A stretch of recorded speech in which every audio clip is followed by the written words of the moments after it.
Mesdames, Messieurs, bonsoir. Bienvenue aux 20h sur Equinox Télévision. À la une de cette édition, signe précurseur des régionales 2020, Paul Biya lance le compte à rebours de ses consultations. Le président de la République vient de signer un décret portant répartition par département du nombre de délégués et chefs traditionnels appelés à constituer le corps électoral. Effondrement du pont Palar à Maroua, les habitants du quartier Balioul de plus en plus en danger sur la voie de contournement qu'empruntent désormais les gros porteurs en direction des villes voisines et du Tchad. Ils invitent le maire de la ville à interdire la circulation de ces gros engins en pleine journée. Voilà pour le sommaire.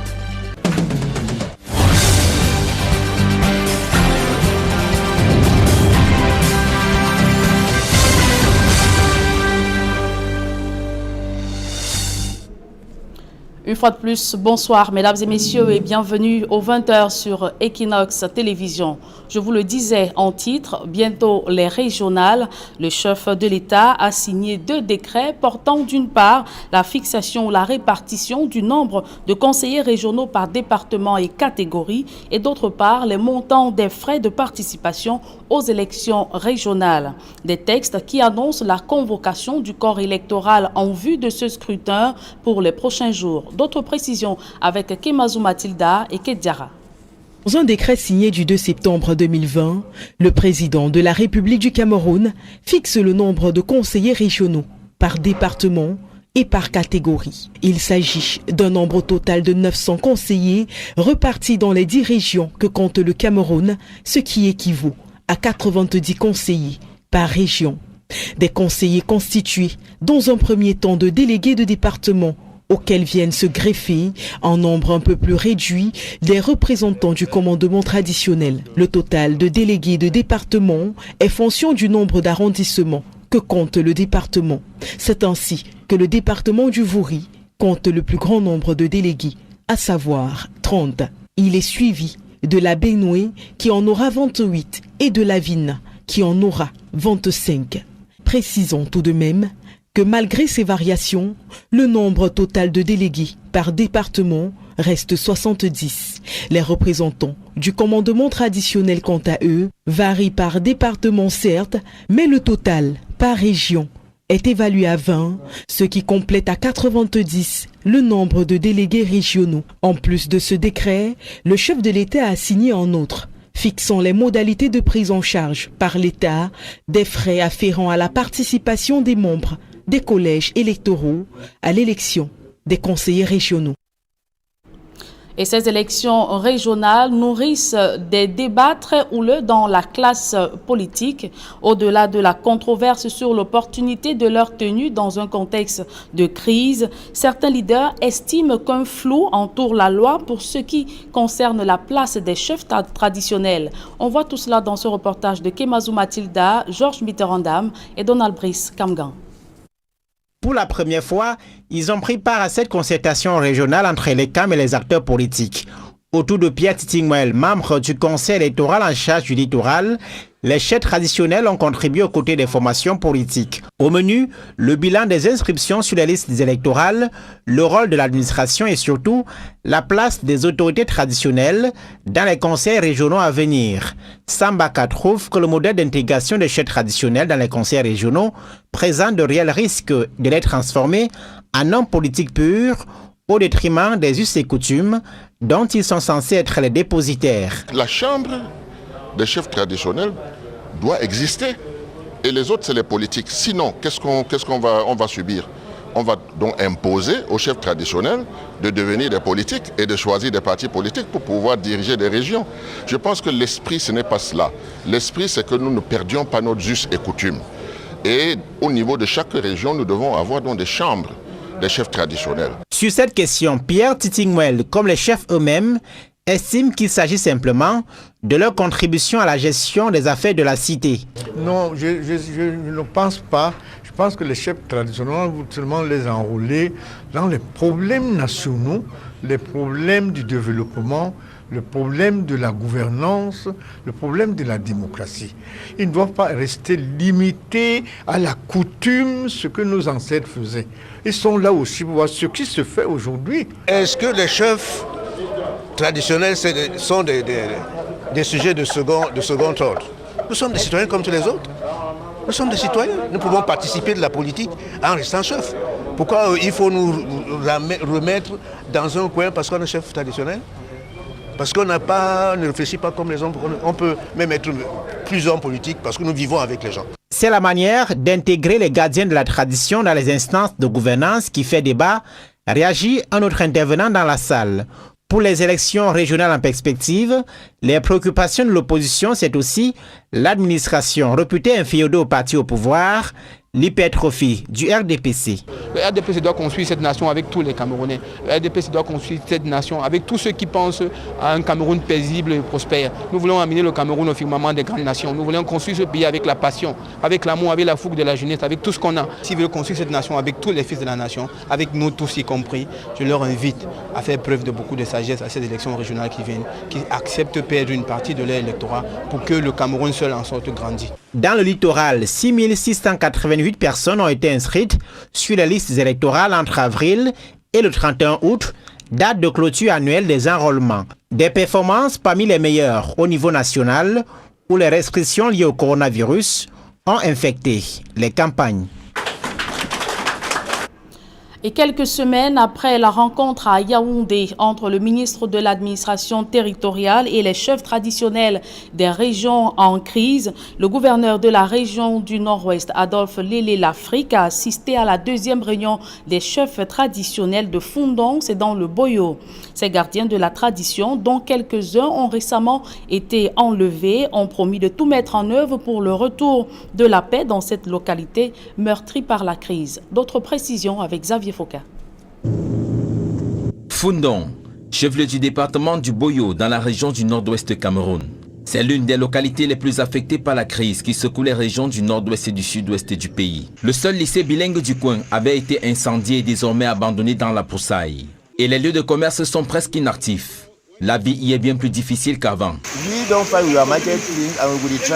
Nous essayons de travailler, pas moins d'écouler nos marchandises. La pauvreté nous agace. Les enfants ne vont plus à l'école.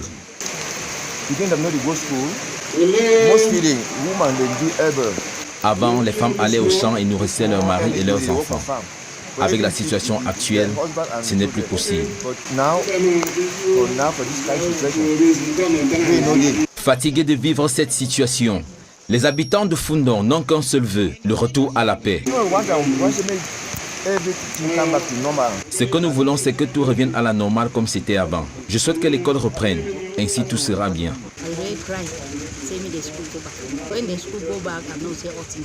Pour résoudre ces problèmes, le gouverneur Adolphe Lélé Lafrique a tenu une séance de travail avec le maire.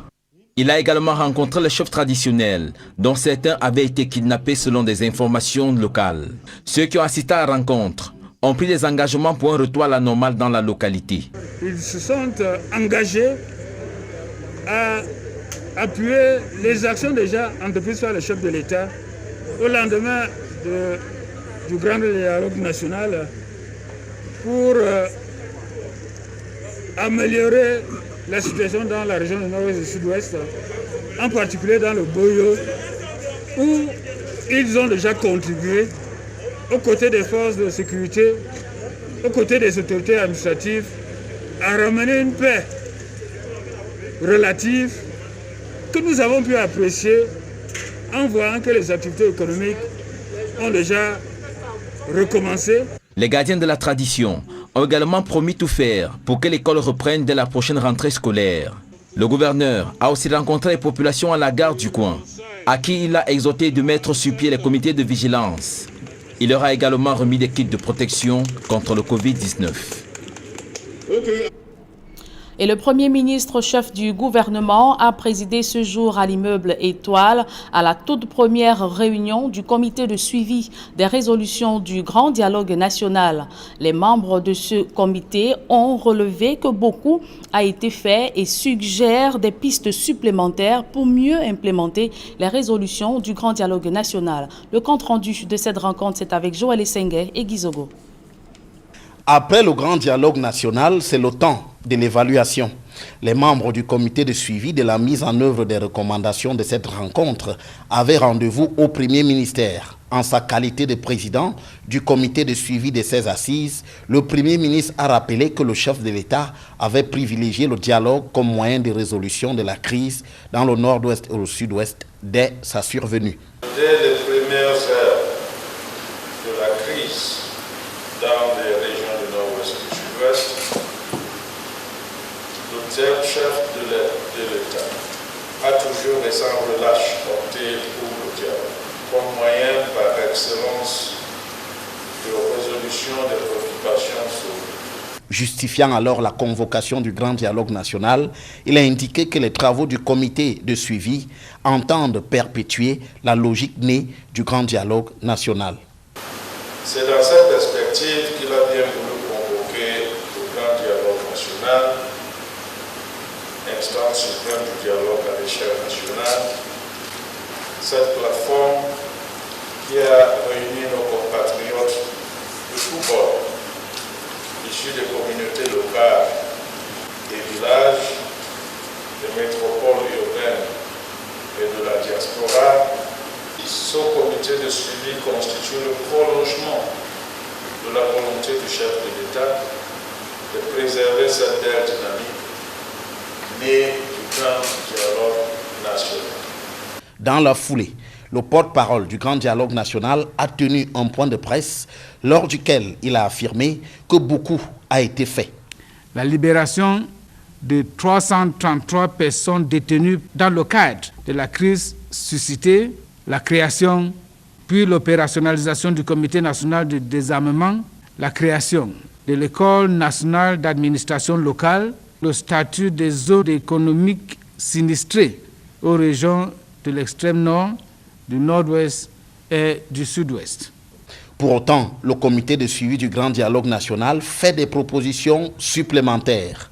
A better communication on the ground, the creation of peace grassroots ambassadors, confidence building measures, calls on the ministries in charge of education to take appropriate measures to kickstart a hitch-free school resumption this year, enforce measures to end ghost towns by all means possible, ensure the return of IDPs and refugees to their homes, the creation of an industrial zone that will create over 9,000 jobs for those that are displaced. Le comité de suivi du grand dialogue national se veut donc résolument optimiste, même si la situation sur le terrain, dans le nord-ouest et le sud-ouest, reste problématique. Et après l'effondrement du pont Palar à Maroua, les habitants du quartier Balioul vivent la peur au ventre sur la voie de contournement qu'empruntent désormais les gros porteurs en direction des villes voisines et du Tchad. D'autres précisions avec Amadou Daïrou et Jean-Paul Chouniat. À l'effondrement du tablier du pont Palar, à la sortie nord de la ville de Maroua, les camions de marchandises en partance pour Kousséri au Cameroun et N'Djamena au Tchad empruntent désormais cette voie de contournement au quartier Balioul. Les habitants du coin crient leur colère, redoutant d'être écrasés par tous ces gros porteurs qui défilent de jour comme de nuit sur ce radier. Les motos, les camions, les voitures, les piétons, nous avons que ce radier. Nous ne sommes pas en sécurité. C'est très dangereux de partager encore ce passage avec de gros porteurs. Vous avez tout à l'heure comment un clandestin a failli s'y rendre dans l'eau. C'est vraiment très dangereux. Plusieurs riverains ont failli être emportés à la traversée quotidienne. Et les populations s'interrogent sur combien de temps va durer leur calvaire. Ce quartier est coupé de la ville. Vraiment, si c'est le gouverneur ou le maire de la ville, il faut que toutes ces autorités-là prennent vraiment ça en considération. Il faut que ces camions soient arrêtés à l'entrée de la ville. Et à 23h minuit, ils peuvent peut-être se servir aussi de ces servitudes de passage, mais avec prudence. Parce qu'avoir 4 ponts dans une grande ville comme la ville de Maroua, il est vraiment très honteux de le même rappeler. Tous les 3 ponts, les 2 ponts qui restent vont partir encore. Et je ne sais pas comment on va faire. Parce que là maintenant, nous vivons comme les gens à Madagascar, alors que nous sommes à Maroua. C'est pas normal. Nous avons des leaders, des ministres, ils ne font rien. Criant donc au secours, tout en dénonçant les magouilles dans l'attribution des marchés publics au Cameroun. Les habitants de Maroua appellent le gouvernement, les autorités administratives et le maire de la ville à prendre leurs responsabilités. Il faut que le maire de la ville ait vraiment la prise de conscience. Il se félicite souvent d'être le maire de la ville. C'est lui, oui, le maire de la ville, mais il ne doit pas rester sans voix. Il représente la majorité des collectivités locales. Donc le maire de la ville doit faire tout moyen possible pour qu'il y ait vraiment une intervention qu'on appelle scientifiquement intervention chirurgicale terrestre. Qu'on nous fasse rapidement le pont. Il faut qu'on cherche des grands entrepreneurs, pas les entrepreneurs de la rue, qui vont faire les ponts avec les fers de 6 et les fers de 8. Et pour 3 mois, 4 mois, ça va se casser encore. Pour refaire encore l'autre marché. Il ne faut pas courir derrière le budget pour faire souffrir la population. Et durant toute la matinée de mercredi, de fortes pluies arrosent encore Maroua, avec une montée des eaux qui emporte véhicules et déracine des arbres le long du fleuve le Mayo Kaliao. Heureusement, Dieu merci, il n'y a pas eu de pertes en vies humains et quelques dégâts matériels que vous avez constatés sur le champ tout à l'heure. Les véhicules, les gros poteaux qui se sont enfoncés en face des agences. Et c'est une inondation qui s'avère un peu souffrant et que la population en souffre davantage. En cette saison pluvieuse à Maroua, tout a désormais l'air d'un déluge sans fin qui guette à mort les habitants du chef-lieu de la région de l'extrême nord Cameroun. Évoquons à présent cette grogne des populations de Boudar à l'ouest Cameroun. Elles sont sorties en masse pour s'opposer à l'affectation du commandant de la brigade territoriale de leur localité. L'adjudant-chef-major Lachélé Sébastien est, selon ces populations, celui qui a fait reculer le grand banditisme dans la ville de Boudar. D'autres précisions avec Raphaël Tieko et Gladys Sidier.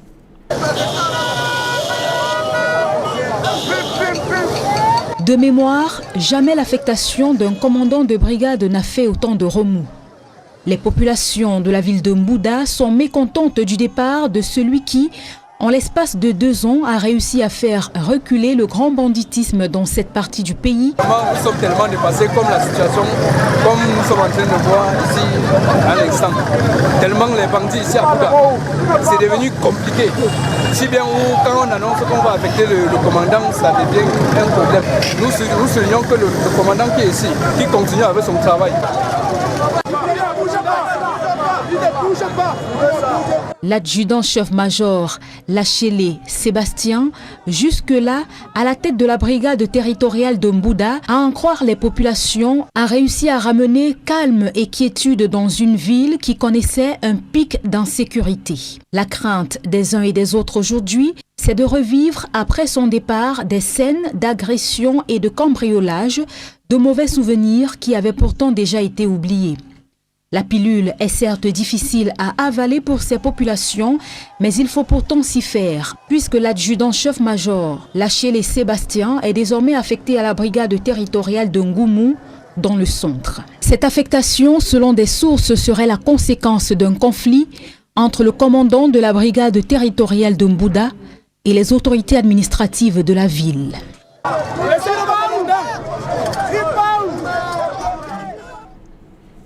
Expropriation des populations du village Tondé Carrefour à PK 28 pour construction d'un centre pour personnes âgées. Le ministre des Domaines et des Affaires foncières met fin aux procédures d'immatriculation qui étaient en cours. Henri Eyebe Aïssi, dans une correspondance adressée au délégué départemental des domaines d'UNCAM, vient de lui faire un état des lieux du site litigieux. Et à ce propos, je vous invite à suivre la réaction d'Adieda Lanry, il est sous-préfet de Yabassi. Le projet dont il s'agit de construction d'une maison d'accueil pour les personnes âgées est un projet dont l'importance n'est pas à démontrer. Mais alors sur le terrain, il y a quelques susceptibilités, quelques remous, quelques résistances sur le terrain, quelques désaccords qu'il faudrait lever avant que ce projet-là ne s'exécute. Nous sommes donc venus écouter les populations qui revendiquent des droits coutumiers sur ce site pour leur expliquer que rien ne sera fait au détriment de leurs droits coutumiers et que tout sera fait pour que ce projet-là se réalise dans une atmosphère de calme et en harmonie avec la communauté de Tondé-Carrefour. Ouvrons à présent le chapitre éducation de ce journal. À quelques semaines de la reprise des cours, les étagères des librairies sont vides. Difficile d'importer des manuels scolaires du fait de la pandémie du coronavirus. Les libraires qui déplorent cette situation affirment que même le maintien de la plupart des livres au programme l'année dernière ne leur garantit pas de bonnes affaires. Sylvestre Hippolyte Zangao et Georges Mitterrandam. Alors que plusieurs de leurs étagères sont vides, les libraires dépoussièrent ceux des livres invendus l'année dernière. Dans cette librairie, la pandémie du coronavirus ne facilite pas l'importation des manuels scolaires. Comme tout le monde était confiné, les livres n'ont pas pu être édités à temps, même si c'est édité le transport, c'est-à-dire le transport chez l'éditeur. Au port d'embarquement, ce n'est toujours pas facile. Si c'est là pour arriver au Cameroun, c'est toujours un peu difficile. Donc les livres en ce moment, il n'y en a même pas sur le marché, il n'y en a pas. Moi particulièrement, les fournisseurs nous ont dit d'attendre l'année prochaine, les fournisseurs européens, d'attendre l'année prochaine. Bon, pour beaucoup de ces raisons-là. Et que même sur le plan financier, il faut attendre un peu parce que c'est une situation qui est un peu globale. Pour l'année scolaire à venir, les livres au programme ont été reconduits à quelques exceptions près. Mais jusque-là, les bonnes affaires ne s'annoncent pas, affirment les libraires. Au moment où on passait en livre unique, ce n'était pas préparé. C'est-à-dire qu'il faut préparer au bout de 2-3 ans avant de tomber en livre unique. Les stocks, il y en avait pas parce que les livres même étaient rares. Il y a quand même quelques petits livres qui sont ajoutés au programme cette année, comme le livre de Nathan de la Sille. C'est des nouveaux livres. Il y a quelques livres anglophones qui sont des nouveaux. Et on est prudent, nous aussi, parce que c'est un investissement. Si on investit, il faut comprendre qu'il faut une rentabilité. Donc on est prudent avec cette situation. À quelques semaines de la rentrée scolaire, les parents se font rares dans les librairies. Beaucoup d'entre eux évoquent l'absence des moyens financiers. Le rapport annuel sur la mise en œuvre du programme des réformes économiques et financières de la CEMAC vient d'être publié. Cet outil, mis en œuvre pour le suivi des résolutions de sortie de la crise économique en 2016, présente un taux d'exécution des objectifs de 61% en 2019. D'autres précisions avec Eric Fopossi et Dalastiana. Dans le rapport annuel 2019 du programme des réformes économiques et financières de la Communauté économique et monétaire de l'Afrique centrale, bref CEMAC, le bilan de l'initiative prise il y a 3 ans est plutôt prometteur sur les 5 piliers définis pour la relance de la sous-région, à savoir les politiques budgétaires, la politique monétaire et le système financier, les réformes structurelles, l'intégration sous-régionale, la coopération internationale sur la période 2017-2022. Le secrétaire permanent du bref CEMAC, Michel Sir Gina Webou, était face à la presse à Brazzaville au Congo. Par rapport à l'ensemble des cibles du PREP CEMAC à l'horizon 2022, le taux de réalisation a obtenu en 2019 un score de 61,4%. En fin 2018, ce taux de réalisation était de 44,5%.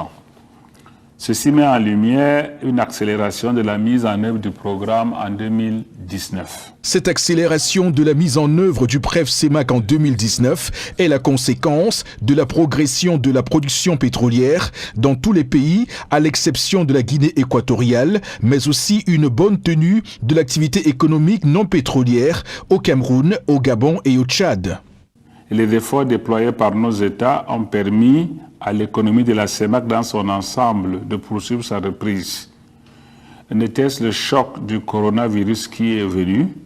Nous avions déjà un taux de croissance de 2,2% en 2019, après 1,8% en 2018 et seulement 0,7% en 2017. Une preuve supplémentaire de cette embellie de 2019, la reconstitution des réserves de change qui sont passées de près de 3 800 milliards de francs CFA en 2018 à environ 4 400 milliards de francs CFA en 2019, soit une hausse de 16%, ce qui n'est pas étranger à l'amélioration des relations avec le Fonds monétaire international. Les relations des pays membres de la CEMAC avec le Fonds monétaire international sont globalement satisfaisantes, dans la mesure où toutes les revues des programmes des pays de la sous-région ont été validées à fin 2019. Il y a eu quelques retards pour le Cameroun, pour le Congo, mais toutes ont été validées à fin 2019. Néanmoins, une révision de la stratégie de mise en œuvre du PREF-CEMAC s'avère nécessaire pour rattraper celle des réformes qui accusent du retard. Voici ce que suggère le rapport. La priorité à accorder à l'amélioration des recettes budgétaires non pétrolières plutôt qu'à la diminution des dépenses publiques. Deuxièmement, la poursuite de l'amélioration de la qualité de la dépense publique. Troisièmement, le renforcement de la bonne gouvernance et de la redevabilité. Ensuite, la priorité à accorder au financement du secteur privé, en particulier au remboursement de la dette intérieure et au paiement des arriérés dus aux PME et aux PMI. Des mesures à mettre en œuvre urgemment selon le rapport annuel 2019 du PREF-CEMAC, faute de quoi les économies de la sous-région courent un grand risque de nouvelles récessions. Le souvenir du choc ayant suivi la chute des coûts du pétrole en 2014 reste présent. Et c'est avec ce reportage d'Éric Fopossi et d'Alastiana que nous mettons un terme à cette édition du journal. Mesdames et messieurs, merci de l'avoir suivi. Retrouvez dans quelques secondes Serge Alontou pour la deuxième partie d'Equinox Soir. Serge Alain.